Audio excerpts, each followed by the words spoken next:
seemed a little bit. Yeah, let's get to that. I What mean, startups were you okay. pitching, and what was the ultimate sort of culmination of that? This is the other thread of the book. There's only one in the book that I write about, but in fact, I pitched a number of different startups. I'll tell you about one that didn't make the cut. It was called Mole Mountain, which is a terrible name, but I wanted a mascot because there was like Hipmunk and all these companies with mascots at the time. So, Yeah, and the mascots idea were there, big. You're right. so I described it as a secure platform to exchange information between people who know something about a company and people who want to know something about a company and are willing to pay for it. The shorter Okay. version of that is that it was a platform for corporate espionage, Right. and Right. I like this. This is good. Yes.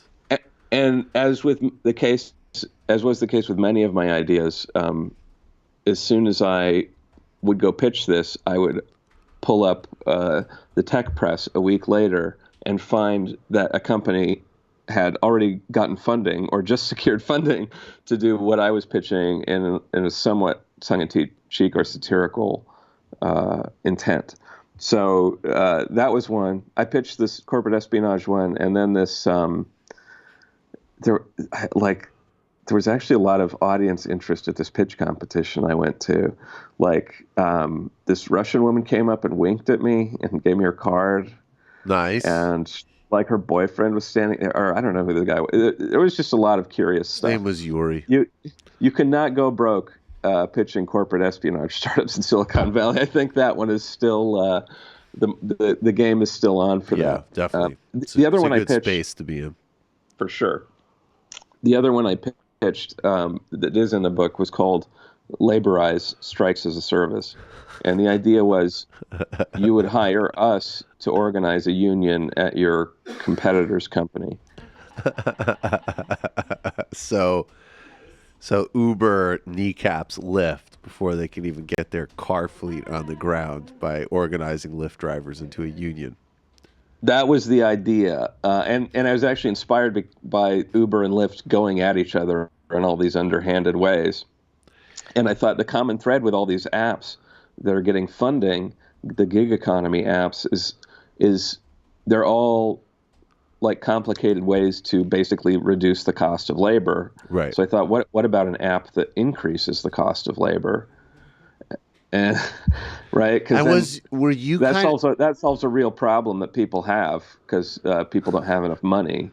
Who disrupts the yeah, disruptors? why would you want to solve an actual problem, Corey? That seems really Wait, was the theory though that you would that it's on such a fast cycle that nobody would follow the logic of what you were doing? Like it would be like, "Oh, well, sure." Like not like in 2 years, oh my God, all car ride services could be unionized, but more like, oh, that could work great in like a week to week cycle.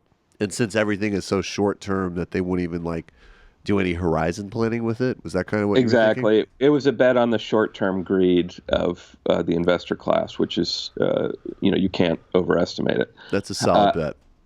And I don't want to give away what happened with the startup. You kind of have to read the book Yeah, to you have get to the read the story. book. But I will say that I did not leave in the part of the pitch about how eventually companies would keep hiring us to organize their competitors until there was only one company that wasn't unionized, and then you could boycott it.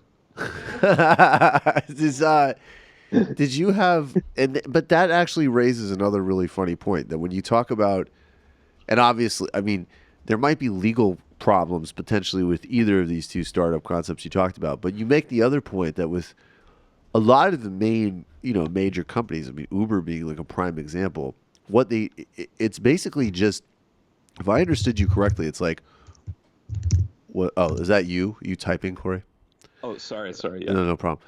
That if there's a legal barrier to what you're doing, then you basically just build in like a scenario where, first of all, you can absorb the fines, and like changing the law is just part of your long-term business plan. So just launch it while it's illegal out of the gate.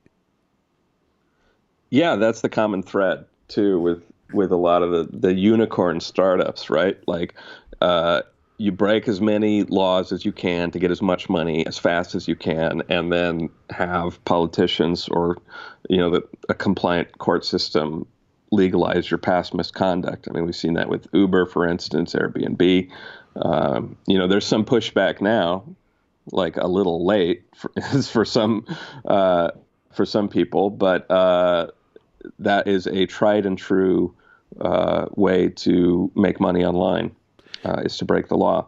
Yeah. I mean, there are even copies of my own book that friends ordered on Amazon that they were not supposed. These are like gray market copies, right? Like international editions that aren't supposed to be sold in the U.S. And other sort of dodgy things, which I find a little amusing in the irony of it, but also infuriating because I'm probably not getting a royalty on that. So. Yeah, is infuriating.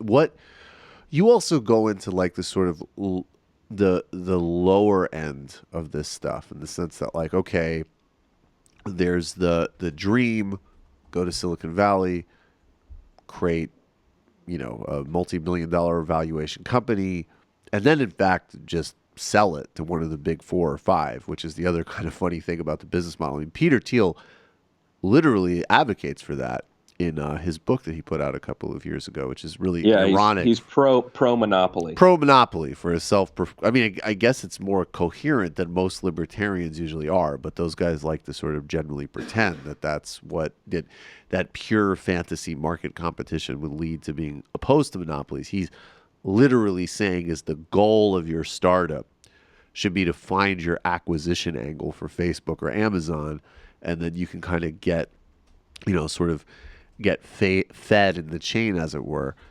So there's the high end of it. The low end of it. He's not. Yeah, I don't want. No, please. Just a little tangent on, or asterisk on Thiel. Oh yeah, really, Corey? You really want to talk about me? Really? Sure. Go ahead, Corey. He also says, I don't think he's really a libertarian. He also says that startups are best friend like dictatorships, and like many on the right would like the government to run more like a business. So they're the conclusion.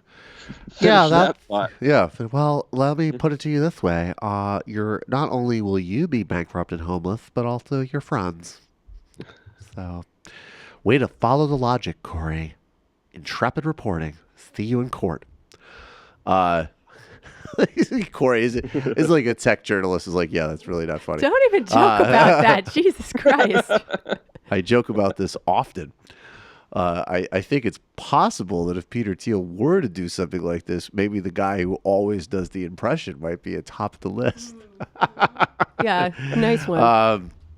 So that being said, you also went into the lower end of the, the sort of the market, the sort of multi-level marketing schemes, the real profound desperation area of the web, of people who were, basically getting scammed in low-level internet marketing schemes. What's that about as well? Okay, this is the thing. This is the aspect of the book that has these more privileged class of techies more mad than anything else that I wrote, in my experience so far, in terms of hearing reactions. Because if you've been online, you know how much scam content is on there. I mean, it's like a majority of probably the display ads online, the stuff on YouTube, the ad filler on YouTube, very often for some multi-level marketing scam. You go down in the comments, it's bots posting links to scams. Of course, everybody's familiar with spam email. I mean, the reason that they're mad about it is they want to think that they're different than these 2-bit con artists that are trying to like convince grandma to sign up for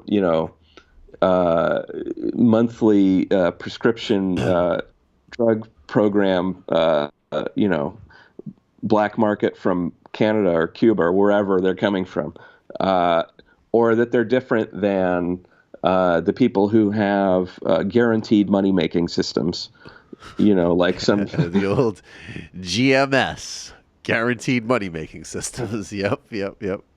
or that are pitching like unregulated dietary supplements. Right. But they're not any different in spirit or in content. In fact, one of the most prestigious people in the tech industry, Ray Kurzweil, who's a futurist as well as director of engineering at Google, has a side business selling anti-aging supplements. Right. And many of them have been criticized by people in the skeptic or anti-quack community as probably doing more harm than good. So it's not like there's no harm to these scams. But another aspect of it is these scams comprise so much of the internet, and especially the ad business. Remember, at the end of the day, Google is an advertising business. Same with Facebook. Right. That I do make the assertion that based on studies and people that have looked at it, but I make the point in the book that the revenues of these big tech companies are probably significantly inflated by the lower level fraud that happens online, organized or not, and they're very sensitive about that for a good reason, because many of the big companies are now getting more scrutiny. Post Cambridge Analytica and post Theranos, people are starting to look at the fundamentals of the internet giants, and I think the more that happens, the more closely or clearly we'll see the connection between the biggest companies like Facebook and the dodgiest, most amateurish, con advertisement at the bottom of a news article on patriottruth.com. Right. That's the funnel right there. You talked about how, and it actually makes a lot of sense why the sort of upper end people, the wine track people, would be super offended that you drew the connections between them and the beer track people, right? Like, we're going to use that kind of basic marketing differentiation here to describe that. And I think it's partially because, Silicon Valley has had an incredible ride in terms of public perception. There was there was a stretch of years there where there was like not only no critical commentary about Silicon Valley, but really, the same way some kind of weird fanboy from Elon Musk online, who I do want to get to in a second, could have this sort of almost religious hope. That was just like the press, and a sort of... and Silicon Valley was effectively embedded in the Obama White House. Right. He came out with all this Code for America stuff. That was coming from former Google employees that were handpicked to work in his administration. And one of the most frequent visitors to the Obama White House was Eric Schmidt. Right. So do you think, so that now what's happening, and certainly we can, yes, there's no doubt that Obama was just, there's going to be, to use a tech term, there's going to be a long tail to the failings of the Obama administration with regards to Silicon Valley. That being said, now we're in it's an interesting place, and I think that this parallels a lot of other parts of our politics where it's like Silicon Valley is going to get away with it and be held and not held accountable and distort our markets and corrupt the political process and, destroy privacy and be complicit in a scam economy because they can, because they have the money and the resources and the power, and that's what runs politics, right?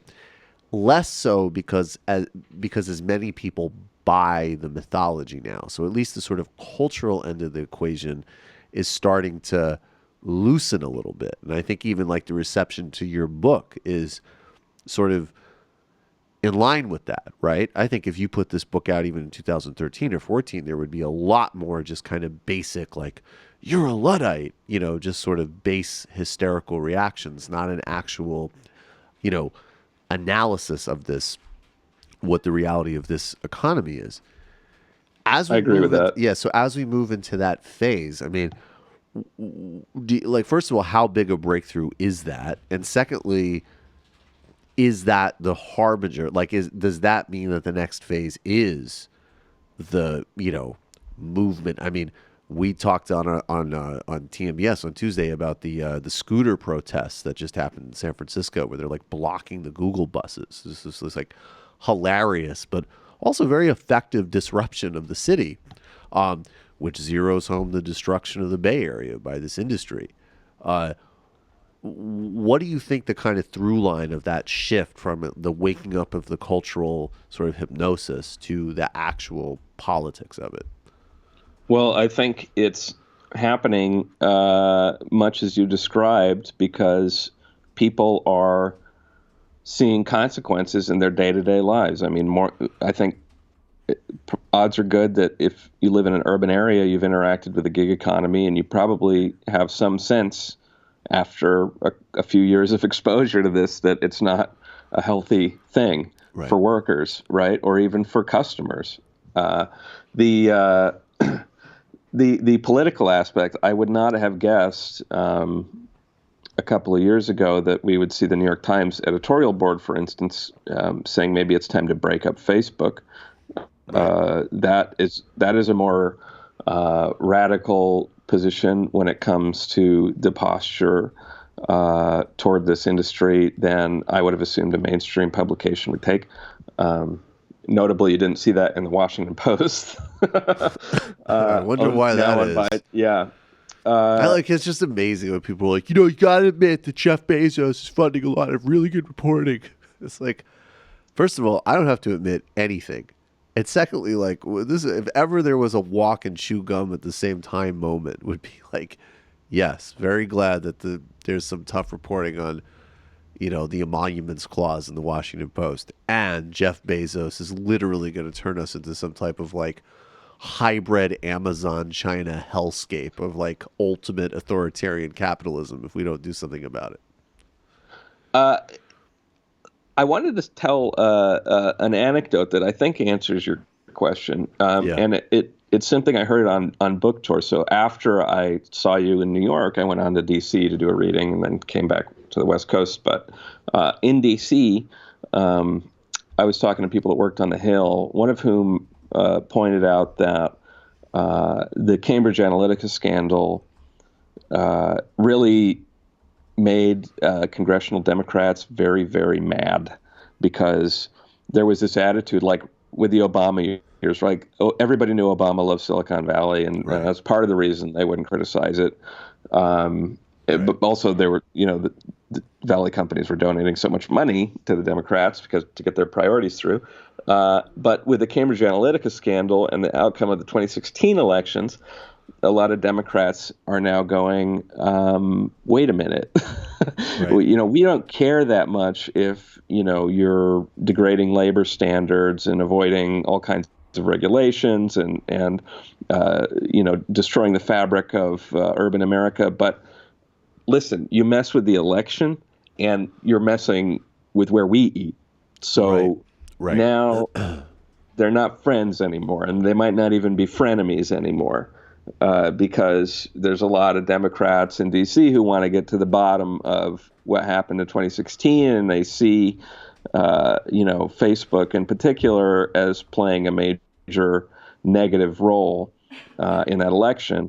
What questions of Russian influence aside, I mean, you'd have to concede that the sort of political communications that people receive on that platform are not the most sophisticated. I would concede that, but isn't some of the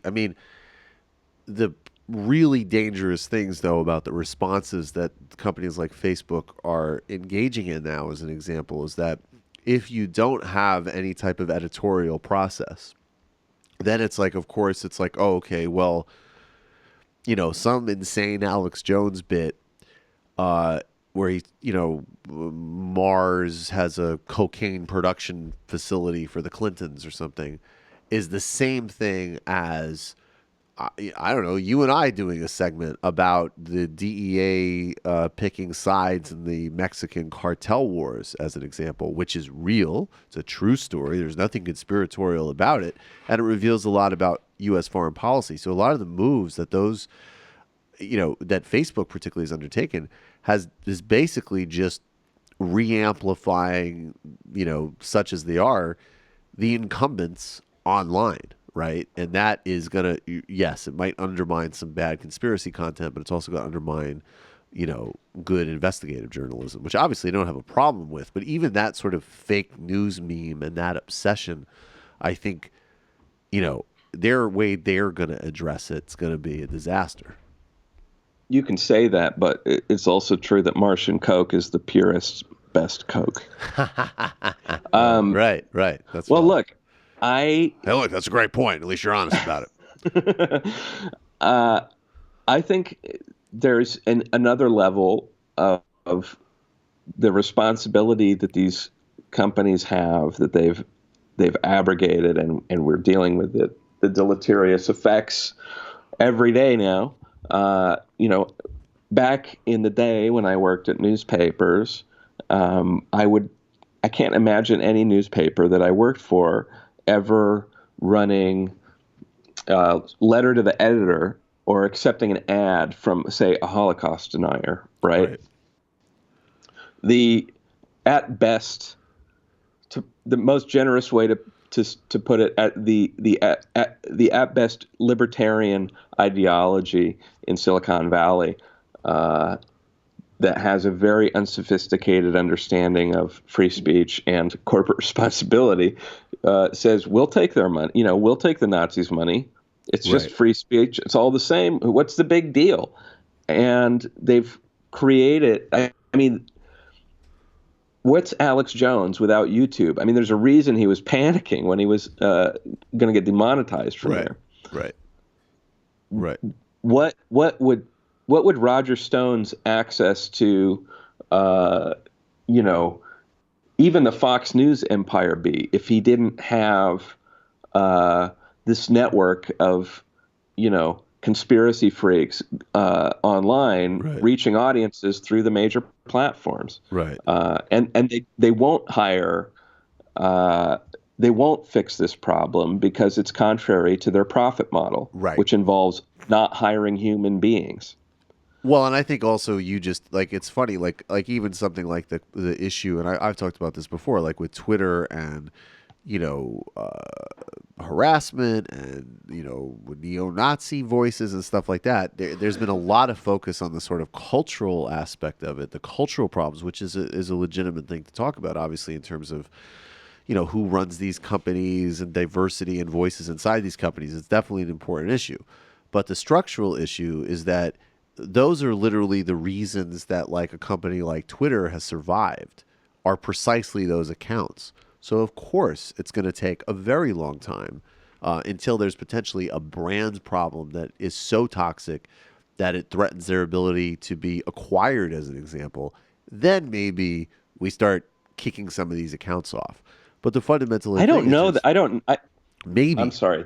Well, they did a few. They did that sort of semi-purge several months ago, but not any of the soft ones, as it were, because that's business. It's money. These people bring in the algorithms that they need. Well, and Trump. I mean, Twitter doesn't care. Well, yeah, Trump is the biggest soft alt-right Trump Twitter account. Of course. And Twitter will never do the right thing when it comes to the Nazi hordes or Trump for the reasons that you said. But I don't think that there will even be a branding issue that fixes this, because many of these companies have, because they got lucky and had first mover advantage and grew to quasi-monopoly status. I can't imagine. Everybody hates Facebook now, right? Nobody wants to be on Facebook, but they've basically become the phone book. So how do you even stay off it, particularly if you're someone who has to survive in a white collar workforce, let alone media? You can't not be on there. In fact, employers deem it suspicious if you don't have a social media profile. That's the kind of society we have now. It's not even the dystopian future; it's the present. So I think we need actually political solutions. Right. When it comes to dealing with these companies, there's not going to be a market correction. If there's a market correction in the sense that, the tech stocks take a dive and a lot of the second-rate companies get wiped out, I mean, that's not going to fix the problem because it's going to leave the big players that were able to hoard cash in that much of a stronger position. Any sort of brand damage, Facebook in particular has shown that it's very adept at spinning narratives to the extent that the public even gets one narrative. They've been very good at deflecting attention from their own business model and practices after Cambridge Analytica and blaming rogue actors, although some good reporting is showing that Facebook itself has a lot more to answer for. Right. So we need politicians who will commit to strengthening the regulatory apparatus, to investigating these companies, looking at all the different angles: antitrust, espionage, fraudulent business practices, consumer protection, privacy protection, surveillance capitalism, all the way down the line. And we need politicians who will do that. And for that to happen, we need people to realize that it's a political problem, not a consumer problem. And it's also, switching to some different social media platform. You hear open source advocates promote this approach quite often. It's not enough. It's like when the crypto people talk about, you just need to pick stronger passwords and we need to educate people so they can protect their information. Right. That's not going to do it. The architecture of the internet is not set up in a way that it's going to be secure for people. We need government action. So that was the my question. message. We definitely need government action and we need actual power. But the question that I had for you, which is in this sort of interesting tension, because you hear people, including on, very worthwhile projects, and some of these projects will become necessities. Like there's a project in New York City to sort of preserve, net neutrality in the city. That's something that people who, are going to need to figure out at a very practical level, right? So that's all legitimate. But I think that there's a tension between, you're right, on one hand, I like the activism around it because it's going to take social and political movements and action to sort of put the political pressure to bear you're talking about. But at the same time, this notion that people need to be tech savvy in order to deal with tech is part of the problem.